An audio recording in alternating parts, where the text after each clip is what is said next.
To my channel Mister classes. BEd प्रवेश परीक्षा 2023 की तैयारी अगर आप लोग करना चाहते हैं, गवर्नमेंट कॉलेज पाना है, तो अभी से आप लोग तैयारी शुरू कर दीजिए। आप लोगों को इस चैनल पे जो है डेली लाइव क्लास चलने वाला है, चाहे वो कोई भी टॉपिक हो जो आपका जैसे कि सामान्य ज्ञान का हो या आपका हिंदी का हो या रीजनिंग का हो, ठीक है, सब चलने वाला है। और पीडीएफ अगर आप लोगों को चाहिए तो टेलीग्राम ज्वाइन कर लीजिए, आपको डिस्क्रिप्शन में मिल जाएगा। तो चलिए हम लोग शुरुआत कर लेते हैं। चैनल पे अगर आप लोग अगर नए होंगे तो चैनल को सब्सक्राइब कर लीजिएगा। और चलिए हम लोग देख लेते हैं, पहले क्वेश्चन से शुरुआत कर लेते हैं। तो यहाँ पे आप लोग देख सकते हैं ये सारे क्वेश्चन है आपके। टोटल आपके इसमें 38 क्वेश्चन है और आप लोग 38 क्वेश्चन लास्ट तक देखिए। और जो भी क्वेश्चन आप लोगों को जिन भी क्वेश्चन का आंसर आ रहा है नीचे कमेंट बॉक्स में कमेंट कर सकते हैं। तो चलिए हम लोग देख लेते हैं पहले क्वेश्चन से, कि पहला क्वेश्चन दिया हुआ है कि सत्यमेव जयते शब्द किस उपनिषद से लिया गया है। तो आप लोग बताइए कि सत्यमेव जयते जो किस उपनिषद से लिया गया है। तो ये आपका करेक्ट आंसर जो होगा ऑप्शन नंबर बी, मुंडको उपनिषद से, ठीक है। अगला देख लेते हैं हम लोग। अगला क्वेश्चन, क्वेश्चन नंबर 2 है। क्वेश्चन नंबर 2 दिया है कि चांदी का जो सिक्का है टका किसने चलवाया था। तो इसको बताइए आप लोग, चांदी का सिक्का जो टका है इसको किसने चलवाया था। तो इसको किसने चलवाया था, इल्तुतमिश ने। ये आपका ऑप्शन नंबर ए सही होगा। अब यहाँ से और भी हम लोग क्वेश्चन देख लेते हैं। जैसे कि आप लोगों से अगर पूछा जाए कि जो आपका गुलाम वंश का जो संस्थापक कौन था, तो गुलाम वंश का जो संस्थापक था कौन था, ये आपका करेक्ट आंसर होगा कुतुबुद्दीन ऐबक। कुतुबुद्दीन ऐबक को लाख बख्श के भी नाम से जाना जाता है। और एक क्वेश्चन है जो अगर पूछा जाए गुलाम वंश का संस्थापक पूछा जाए तो कुतुबुद्दीन ऐबक, लेकिन अगर यही पूछा जाए गुलाम वंश का वास्तविक संस्थापक कौन था, तब आपका आंसर करेक्ट होगा इल्तुतमिश, ठीक है। अगला क्वेश्चन हम लोग देख लेते हैं। क्वेश्चन नंबर आपका थर्ड जो है, क्वेश्चन नंबर थर्ड है कि भारत आने वाले प्रथम यूरोपीय कौन थे। तो भारत आने वाले प्रथम यूरोपीय कौन थे, ये आपका करेक्ट आंसर हो जाएगा ऑप्शन नंबर डी, पुर्तगाली। अगला क्वेश्चन देख लेते हैं। क्वेश्चन नंबर 4 जो दिया है, क्वेश्चन नंबर 4 आपका है कि निम्नलिखित में से किस सिख गुरु ने अमृतसर की आधारशिला रखी थी। तो ये बताइए कि इसका जो करेक्ट आंसर होगा क्या होगा। तो ऑप्शन नंबर बी हो जाएगा, गुरु रामदास ने, ठीक है। अगला क्वेश्चन हम लोग देख लेते हैं। क्वेश्चन नंबर आपका 5 नंबर है। 5 नंबर दिया हो कि भारत में गांधी जी का प्रथम सत्याग्रह कहाँ हुआ था। तो ये आप लोग कमेंट बॉक्स में कमेंट बताइए करके बताइए कि भारत में गांधी जी का जो प्रथम सत्याग्रह कहाँ हुआ था। तो इसका जो करेक्ट आंसर होगा ये आपका ऑप्शन नंबर ए, चंपारण, ठीक है। तो कब हुआ था, ये आपका 1917 में हुआ था। वहीं खेड़ा सत्याग्रह पूछा जाए तो कब हुआ था, 1918 में। अगला क्वेश्चन हम लोग देख लेते हैं। क्वेश्चन नंबर 6, क्वेश्चन नंबर 6 दिया हुआ है कि भारत के संविधान सभा की प्रारूप समिति के अध्यक्ष कौन थे। तो इसको बताइए आप लोग कि भारत की संविधान सभा के प्रारूप समिति के अध्यक्ष जो हैं कौन थे। तो ये आपका करेक्ट आंसर होगा option number C, doctor Bhimrao Ambedkar. अगर यहीं से मैं आप लोगों को पूछ दूं कि आपका जो एक क्वेश्चन मैं पूछ दूं कि जैसे कि जो आपका प्रांतीय समिति के अध्यक्ष कौन थे, तो आपका हो जाएगा सरदार वल्लभ भाई पटेल। और अगर पूछ दिया जाए कि संघीय संविधान समिति के अध्यक्ष कौन थे, तो आपका जवाहरलाल नेहरू, ठीक है। अगर पूछा जाए कि जो आपका राष्ट्रीय ध्वज है जो उस समिति के अध्यक्ष कौन थे, तो डॉक्टर राजेंद्र प्रसाद, ठीक है। तो ये क्वेश्चन आप लोग याद रखेंगे। क्वेश्चन नंबर आपका अगला है, क्वेश्चन नंबर 7। क्वेश्चन नंबर 7 दिया हुआ है कि आपका भारतीय संविधान का निम्नलिखित में से कौन सा अनुच्छेद विधि के समझ समता के अधिकार से संबंधित है। तो इसका जो करेक्ट आंसर होगा ऑप्शन नंबर बी, अनुच्छेद आपका 14 होगा, ठीक है। अगला देख लेते हैं हम। तो ये तो आपका अनुच्छेद नंबर 14 हो गया, ठीक है। वहीं बात की जाए कि अनुच्छेद 15 में क्या है, तो अनुच्छेद जो 15 है इसमें धर्म हुआ, नस्ल हुआ, जाति, लिंग या जन्म स्थान के जो किसी भी क्षेत्र में, यानी इन सभी के किसी भी क्षेत्र में भेदभाव जो है नहीं किया जा सकता है, ठीक है। ये आपका अनुच्छेद नंबर जो है 15 है। अब बात की जाए कि अनुच्छेद नंबर जो 17 में क्या है, तो अनुच्छेद नंबर 17 में आपका अस्पृश्यता का जो है अंत, यानी छुआछूत का जो है अंत है, ठीक है। अगला देख लेते हैं। क्वेश्चन नंबर आपका अगला है, क्वेश्चन नंबर 8 दिया हुआ है। क्वेश्चन नंबर आपका 8 है कि भारत में किस प्रकार का जो है लोकतंत्र है। तो भारत में किस प्रकार का लोकतंत्र है आप लोग बताइए। तो इसका जो करेक्ट आंसर होगा ऑप्शन नंबर सी, प्रतिनिधियों का। अब अगला क्वेश्चन देख लेते हैं। अगला क्वेश्चन दिया हुआ कि भारत के राष्ट्रपति को उनके पद से कौन हटा सकता है। तो बताइए आप लोग, भारत के राष्ट्रपति को उनके पद से कौन हटा सकता है। तो ये आपका इसका जो है करेक्ट आंसर होगा ऑप्शन नंबर सी, संसद। अब अगर पूछ दें कि जो आपका संसद किस अनुच्छेद में है, वहीं आपका राज्यसभा किस अनुच्छेद में है, वहीं आपका लोकसभा किस अनुच्छेद में है, तो आप लोग बताइए। तो इसको इस प्रकार याद रखेंगे जैसे सरला, ठीक है। सरला से ये आपका संसद हो जाएगा, और र से हो जाएगा राज्यसभा, ल से हो जाएगा लोकसभा।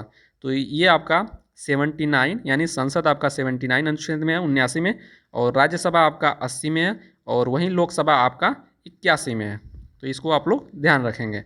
अगला क्वेश्चन हम लोग देख लेते हैं। क्वेश्चन नंबर आपका 10 दिया हुआ है। क्वेश्चन नंबर 10 दिया है कि लोकसभा की बैठक आयोजित करने के लिए न्यूनतम कितनी संख्या में सदस्य उपस्थित होने चाहिए।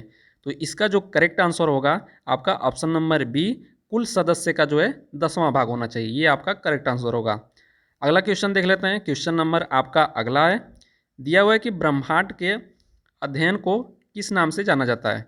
तो ब्रह्मांड के जो अध्ययन है इसको कॉस्मोलॉजी के नाम से जाना जाता है। ठीक है, वहीं बात किया जाए कि सिस्मोलॉजी में आपका भूकंप का होता है।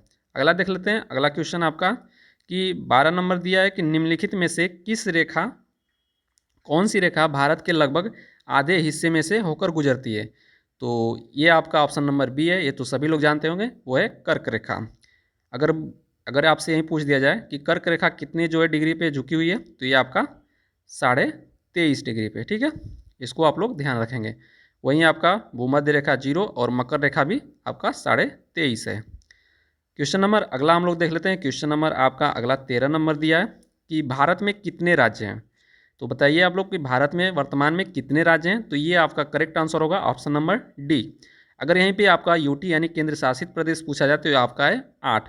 पहले आपके 29 राज्य थे, जो अब हो गया है 28 वर्तमान में। 28 क्यों हो गया? क्योंकि जो जम्मू कश्मीर है उसमें जो है 2 भागों में बांटकर यानी लद्दाख और जम्मू कश्मीर उसको यूटी यानी केंद्र शासित प्रदेश बना दिया गया है। तो इसलिए अब जो राज्य हैं 28 हैं। और यहाँ पे अगला हम लोग देखेंगे कि भारत के किस राज्य में सर्वाधिक वर्षा होती है। तो भारत के किस राज्य में सर्वाधिक जो वर्षा होती है, तो ये आपका मेघालय। अगला क्वेश्चन हम लोग देखते हैं। क्वेश्चन नंबर आपका 15 है। क्वेश्चन नंबर 15 दिया कि प्रधानमंत्री के द्वारा एक आधार आधारित मोबाइल पेमेंट ऐप भीम जारी किए गए, इसका अर्थ क्या है। यानी जो आपका भीम नाम है इसका फुल फॉर्म आप लोग बताइए। तो इसका फुल फॉर्म इस चारों ऑप्शन में से बताइए आप लोग क्या होगा। तो इसका जो करेक्ट आंसर होगा आपका option number C, Bharat interface for money.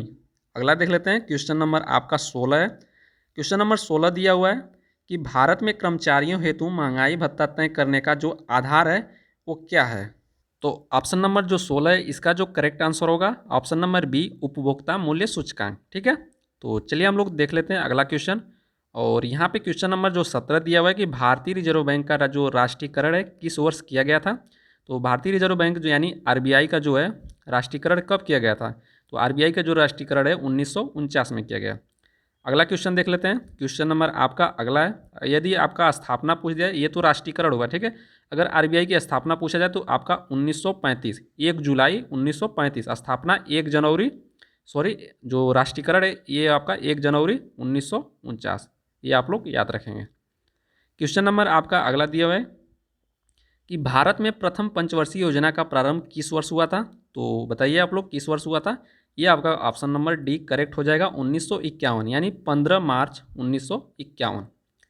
अगला देख लेते हैं कि 19 नंबर। क्वेश्चन नंबर 19 दिया है कि आवाज़ की जो माप है इसका मात्रक क्या है। तो इसका मात्रक जो है आपका डेसिबल है। वहीं हर्ट्ज जो है ये किसका मात्रक है, तो ये आपका आवृत्ति का है। किसका है? आवृत्ति का। अगला देख लेते हैं। क्वेश्चन नंबर आपका अगला, ये आपका 20 नंबर है। 20 नंबर मैं आप लोगों को दिखा देता हूँ, ये है। और ये दिया हुआ है कि जब बर्फ़ पानी के ऊपर तैरती है तब इसका जो हिस्सा पानी के बाहर रहता है कितना भाग मतलब कि दिखाई देता है ऊपर। तो बताइए आप लोग। तो वो देता है आपका यानी 9/10 भाग आपका डूबा रहता है। ठीक है, पानी में जैसे ग्लास में अगर कोई बर्फ़ रखी है तो तैरता है तो उसका जो 9/10 भाग है वो डूबा हुआ रहता है, और जो ऊपर दिखाई देता है वो आपका 1/10 भाग जो है ऊपर दिखाई देता है। तो जब 1/10 को हम बदलेंगे तो आपका 0.1 होगा, यानी option number C. Question number आपका अगला देख लेते हैं। ठीक है, क्वेश्चन नंबर आपका अगला है कि प्रोटॉन का द्रव्यमान और किसका द्रव्यमान एक समान होता है। तो आप लोग बताइए, इसका आंसर आप लोग कमेंट बॉक्स में कमेंट करिए। ठीक है, अगला क्वेश्चन देख लेते हैं। क्वेश्चन नंबर आपका अगला है क्वेश्चन नंबर 22 कि जो कवकों का अध्ययन है क्या कहलाता है। तो कवकों का अध्ययन आपका ऑप्शन नंबर सी करेक्ट होगा, यानी माइकोलॉजी। क्वेश्चन नंबर आपका अगला है क्वेश्चन नंबर 23 नंबर दिया है कि मानव शरीर में जो सबसे बड़ी ग्रंथि है वो कौन सी है। तो सबसे बड़ी ग्रंथि आपका लीवर हो जाएगा। वही मिश्रित ग्रंथि की बात की जाए तो मिश्रित ग्रंथि कौन है, तो अग्नाशय होगा। ठीक है, अगला देख लेते हैं। क्वेश्चन नंबर आपका 24 है कि निम्नलिखित में से किसकी कमी के कारण जो है रक्त का थक्का नहीं जमता है, तो वो आपका ऑप्शन नंबर बी हो जाएगा करेक्ट, विटामिन के। रक्त का थक्का नहीं बन जाता है। ठीक है, अगर बात किया जाए कि जैसे आप लोगों को मतलब कि जो भी विटामिन हैं आपके सबके नाम याद करना है कि जो वैज्ञानिक नाम है वो क्या होते हैं, तो आप लोग एक ट्रिक याद रखिएगा, रथ पर एक ट्रॉफी। ठीक है, अब इसको कैसे अभी मैं आप लोग बता दे रहा हूँ। जैसे र से हो जाएगा रेटिनाल, क्या हो जाएगा, रेटिनाल हो जाएगा। थ से हो जाएगा थाइमिन। ठीक है, वहीं आपका पर है जो इसको साइलेंट करेंगे, इसको नहीं कुछ बदलेंगे। ए से हो जाएगा एस्कार्बिक एसिड, और एक है क से हो जाएगा कैल्सियोफेरॉल, टी से हो जाएगा टोकोफेरॉल, और एफ से हो जाएगा फेल्योक्विनिन। अब ये किसका किसका है, जैसे रेटिनॉल है ए का, थाइमिन है बी का, और एस्कॉर्बिक है आपका सी का, और आपका जो है कैल्सिफेरॉल है ये डी का, और उसके बाद टोकोफेरॉल है ई का, और फेल्योक्विनोन है जो आपका के का। तो इस प्रकार आप लोग इसको याद रखेंगे। अगला देख लेते हैं। क्वेश्चन नंबर आपका 25 दिया हुआ है कि क्लोरोफिल में क्या होता है, तो क्लोरोफिल में क्या होता है, मैग्नीशियम होता है। ये करेक्ट आंसर होगा, ऑप्शन नंबर डी। अगला देख लेते हैं। अगला जो आपका कि जावा को किस कंपनी ने विकसित किया, तो ये आपका ऑप्शन नंबर बी सही हो जाएगा।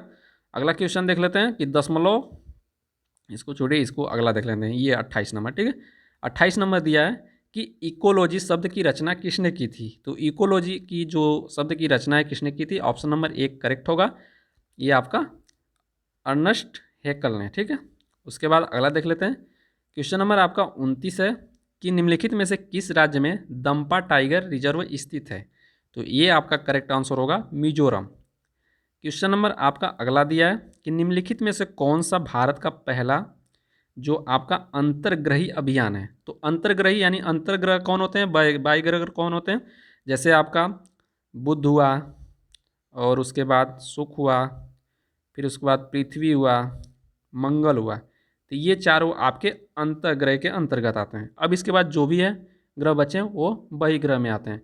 तो इन सभी पे जो अंतर्ग्रह अभियान किस पर भेजा गया है, तो ग्रह पूछा है, तो ये आपका मंगल मिशन पे भेजा गया है, तो ये आपका Mangalyaan mission, option number B correct होगा।